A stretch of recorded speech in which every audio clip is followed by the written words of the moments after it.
ახალი დეტალები სოფელ მუხურის გამგებლის დაკავების საქმეზე ფორმულას ინფორმაციით ბაკურ კომეთიანი სარფში საქართველო-თურქეთის საზღვარზე აიყვანეს. მას ხელბორკილები თურქმა პოლიციელებმა დაადეს. გავრცელებული ინფორმაციით ის მეზობელ ქვეყანაში თანხმლებ პირთან ერთად გადადიოდა.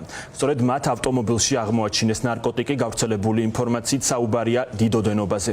საქართველოს შინაგან საქმეთა სამინისტროში გვითხრეს, რომ ინფორმაცია დაკავების შესახებ არ აქვთ. გამგებლის ოჯახი კომენტარს არ აკეთებს.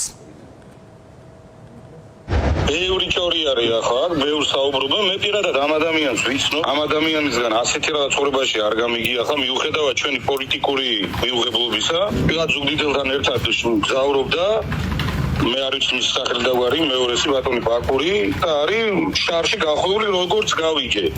და ისიც დაკავებულია, ვინც მასთან ერთად კი, იყო. ორთავე არიანო დაკავებული. ზოგი იმასაც იზარდა, რომ პირობითი გაუშვეს რაღაცა, მაგრამ არ ვიცი, ვერ ზუსტი. ანუ ახლა თურქეთში იმყოფებიან. კი, ადვოკატი ყავს, სახაზინო აყვანილი, როგორც ამბობენ. აი და კონკრეტულად სადააკავეს, რომელ ტერიტორიაზე, თუ არის ამ შესაძლებლობა. ეს დეტალურად მართლა არ ვიცი. საზღვარზე დაუჭერია თუ და რისთვის დაიჭერეთ, რატომ ამასთან დაკავშირებით ინფორმაცია ოჯახის წევრებიც არ მინახავს. ეს ადამიანი თურქეთში ხშირად დადიოდა ხოლმე?